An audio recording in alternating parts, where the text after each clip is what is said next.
Hello students, कैसे हैं आप लोग। उम्मीद करते हैं आप लोग घर पर अच्छे होंगे, सुरक्षित होंगे और अच्छे से स्टडी कर रहे हैं। जैसे मैंने आपको याद होगा कि पिछले क्लास में हम लोग पॉलिनोमियल क्लास 10 के फर्स्ट लेक्चर को कवर किए थे, जिसमें हम लोग पॉलिनोमियल के बारे में स्टडी किए थे। पॉलिनोमियल और जो उसके जीरोज और कोफिशिएंट्स के बीच का जो रिलेशन था उस बारे में एक थ्योरम पे भी स्टडी किए थे। फिर on the basis of their degree, उसके डिग्री के आधार पर और उसके टर्म्स के आधार पर हम पॉलिनोमियल को अलग अलग कैटेगरीज में डिवाइड किए थे और उस सारे बारे में छोटी छोटी बात क्लियर करके हम लोग सिलेबस को स्टडी किए थे। आज हम लोग उसी लेक्चर को लेकर के आगे बढ़ेंगे। ध्यान दीजिए, यहाँ पर देखिए, आज हम लोग उस पॉलिनोमियल के एप्लीकेशन पर जितना भी प्रॉब्लम है हम कोशिश करेंगे इस लेक्चर में मैक्सिमम प्रॉब्लम को कवर करें और सिलेबस को आगे बढ़ाने का। ठीक है, जिसमें आपको याद होगा पिछले क्लास में एक सबसे इंपॉर्टेंट थ्योरम प्रूव किया गया था, relation between the zeros and coefficients of a polynomial. किसी भी पॉलिनोमियल का जीरोज और कोफिशिएंट के बीच में क्या रिलेशन था, जिसमें हम ये भी बतलाए थे कि जीरोज का ही दूसरा नाम क्या था, रूट्स था। तो उसी बारे में हम लोग स्टडी करेंगे। तो आइए सिलेबस को लेकर के हम लोग आगे बढ़ते हैं। चलिए, क्वेश्चन पढ़ने से पहले हम पीछे एक बार याद दिलाना चाहते हैं कि हम पिछले क्लास में कुछ बतलाए थे, आपको याद होगा क्या बतलाए थे। यहाँ पर देखिए, यहाँ पर सिंस बतलाए थे कि क्वाड्रेटिक पॉलिनोमियल था। कौन सा पॉलिनोमियल था बताइए। अगर सपोज दैट मान लेते हैं x square plus b x और प्लस सी, कोई भी एक पॉलिनोमियल क्वाड्रेटिक पॉलिनोमियल आपके पास दिया रहता था। ठीक है, मान लीजिए पॉलिनोमियल का फर्स्ट लेटर पी है तो इसको पी एक्स मान लीजिए। Let p x equal to, बस बोर्ड पर देखते रहिए खूब बढ़िया से। इसमें दो कंडीशंस हम लोग रिलेशन फाइंड किए थे। एक फर्स्ट हम बतलाए थे, याद होगा, अल्फा प्लस बीटा, जिसको हम लोग क्या बोले थे, माइनस बी अपॉन ए। और इसी में सेकेंड रिलेशन हम लोग फाइंड किए थे, याद होगा, अल्फा इंटू बीटा, जिसका वैल्यू क्या था, सी बाई। यही दो फार्मूलाज था जो कि पिछले क्लास में थ्योरम प्रूफ किया गया था। इसी थ्योरम के एप्लीकेशन पर आज हम लोग प्रॉब्लम को लेकर के आगे बढ़ेंगे। तो पिछले क्लास वाला हम साइड में इंडिकेट कर दिए, ये समरी था पिछले क्लास का, इसको आप फटाक से नोट कर लीजिए, फिर हम लोग क्वेश्चन की ओर करना। आइए, जिसमें आप थोड़ा याद कीजिए, यहाँ पर जैसे हम लोग क्वेश्चन को सॉल्व करेंगे, यहाँ पर देखिए हम लोग क्या लिखेंगे, सॉल्यूशन। ध्यान दीजिए, यहाँ पर देखिए क्वेश्चन कर रहा है find the zeros of the quadratic polynomial. एक क्वाड्रेटिक पॉलिनोमियल आपके पास दे दिया है, x square plus 7x plus 12।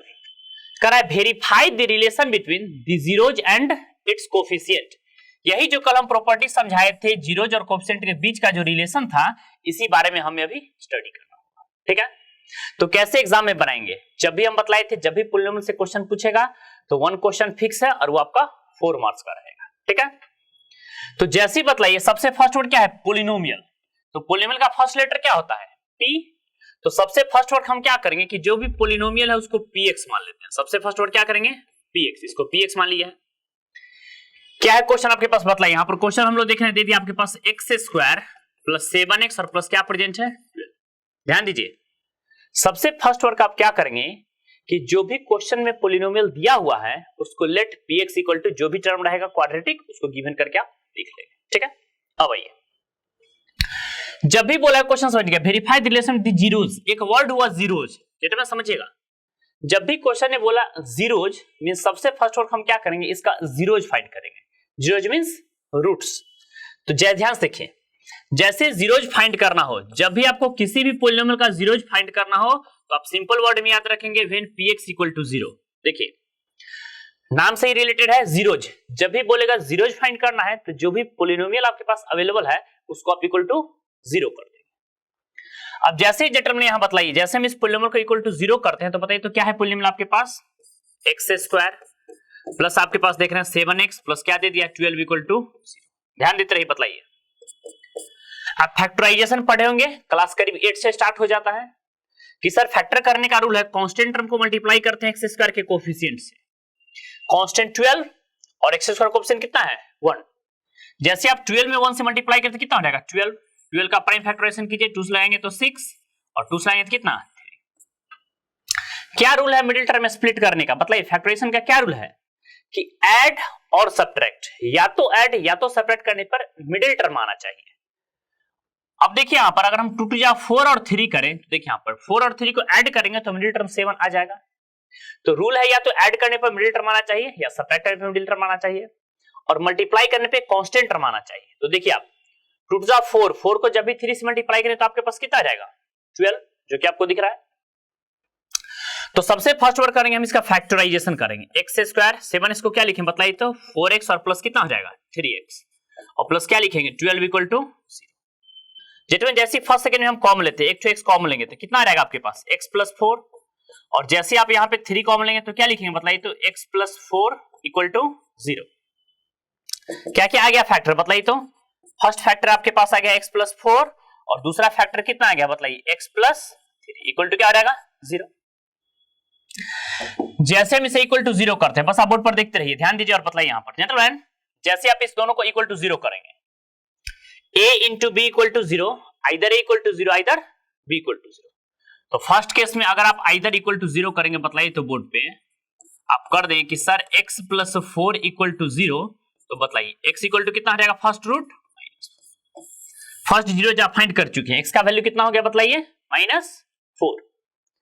अब इसी में मान लीजिए either b equal to b0, इसको भी जैसे हम इक्वल टू 0 करते हैं तो क्या रहेगा बताइए, तो जैसे हम करेंगे आइदर b इक्वल टू 0, तो b के प्लेस पर कितना है, x प्लस 3 इक्वल टू 0।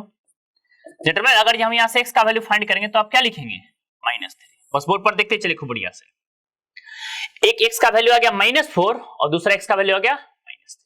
कल हम बतलाए थे कि जितना डिग्री का इक्वेशन है उतना ही रूट्स होगा, तो क्वाड्रेटिक इक्वेशन कितने डिग्री का है यहाँ पर देख सकते हैं, 2 डिग्री का है, तो इसके रूट्स भी कितने होंगे, रूट्स भी 2 ही होंगे।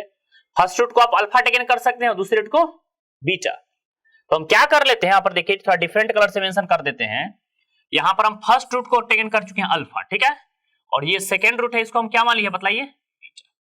फर्स्ट रूट को मान लिया अल्फा और सेकेंड रूट को बीटा। अब बोर्ड पर देखते चलिए जेंटलमैन, जैसे हम फर्स्ट रिलेशन निकालते हैं, पहला रिलेशन क्या था बताइए, अल्फा प्लस बीटा। तो अल्फा प्लस बीटा, बोर्ड पर देखते चलिए बताइए, अल्फा का वैल्यू कितना है जेंटलमैन, अल्फा का वैल्यू कितना है -4, तो जहां अल्फा है वहां आप क्या डालेंगे -4 प्लस बीटा, मतलब बीटा का वैल्यू कितना है -3, तो जहां बीटा वहां आप क्या डालेंगे -3। अगर आप इसको सॉल्व करेंगे तो क्या लिखेंगे, -4 और -3 हो गया -7। जेंटलमैन आप जानते हैं कि किसी भी रियल नंबर के डिनोमिनेटर में कोई टर्म अगर नहीं कुछ है तो आप 1 लिख सकते हैं, क्योंकि 1 छिपा हुआ है इसको मेंशन कर सकते हैं, ठीक। अब आइए देखिए, तो यहाँ पे 7 किसका कोफिशिएंट है, आप पॉलिनोमियल को देखिए और ठीक से बताइए 7 किसका कोफिशिएंट है, x के बगल में है, मींस x का कोफिशिएंट है। तो क्या हम कह सकते हैं यहाँ पर -7 जो है, तो यहाँ पर माइनस रहेगा ही, 7 को क्या कह सकते हैं बताइए, तो कोफिशिएंट ऑफ x, किसका कोफिशिएंट कह सकते हैं बताइए, x का अपॉन 1। देखिए 1 किसका कोफिशिएंट है, x स्क्वायर का ना, कहीं पे सपोज दैट मान लीजिए अगर केवल x स्क्वायर लिखा हुआ है तो आप इसको लिख सकते हैं 1 × x स्क्वायर, तो बताइए x स्क्वायर का कोफिशिएंट कितना हो गया 1, तो उस 1 को हम लोग क्या बोलेंगे बताइए, तो कोफिशिएंट ऑफ x स्क्वायर। कहीं भी दिक्कत हो कंफ्यूजन का तो बोलिए। तो देखिए सबसे फर्स्ट रिलेशन आपको यही प्रूफ करना था कि sir alpha plus beta equal to होना चाहिए था माइनस कोफिशिएंट ऑफ x, उसी को b बाई ए भी बोलते हैं, या उसी को बोलेंगे कोफिशिएंट ऑफ x। इसका कोफिशिएंट मींस कितना, यहां देख सकते हैं, इसका कोफिशिएंट मींस कितना, b आगे माइनस साइन, तो b आगे minus sign by a means किसका कोफिशिएंट, x स्क्वायर का ना, यहां पर x स्क्वायर कोफिशिएंट होना है। तो फर्स्ट रिलेशन आपका वेरीफाई हो गया कि सर अल्फा प्लस बीटा का वैल्यू हो गया minus coefficient of x by coefficient of x square, ठीक है।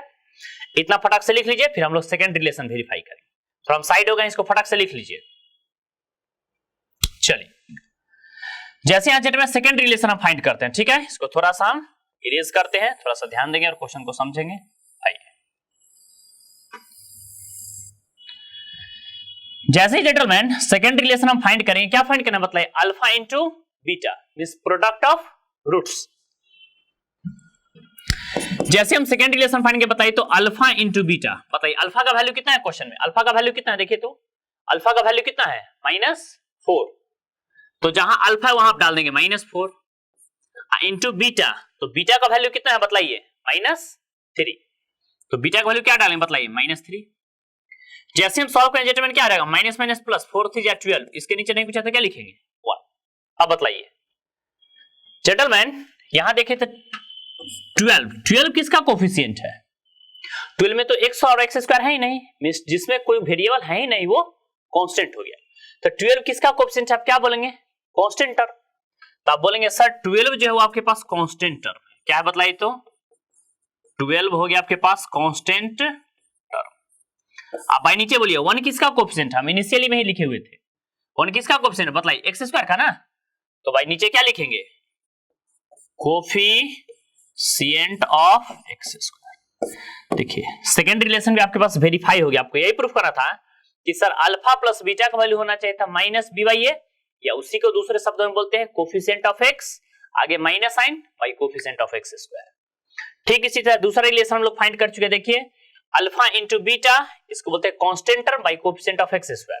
कांस्टेंट टर्म मींस क्या, c by x square, coefficient means क्या, ए। तो सी बाई ए आप लिखे तो भी, या इसी को बोल सकते हैं दूसरे शब्दों में constant term by coefficient of x square. ठीक है, तो यही रिलेशन आपके पास वेरीफाई करना था, जो कि वेरीफाई हो गया, प्रूफ हो गया। ठीक है, तो इस फर्स्ट क्वेश्चन को पहले आप अच्छे से समझ करके लिख लीजिए। तो हम साइड हो गए, इसको अच्छे से लिख लीजिए पहले।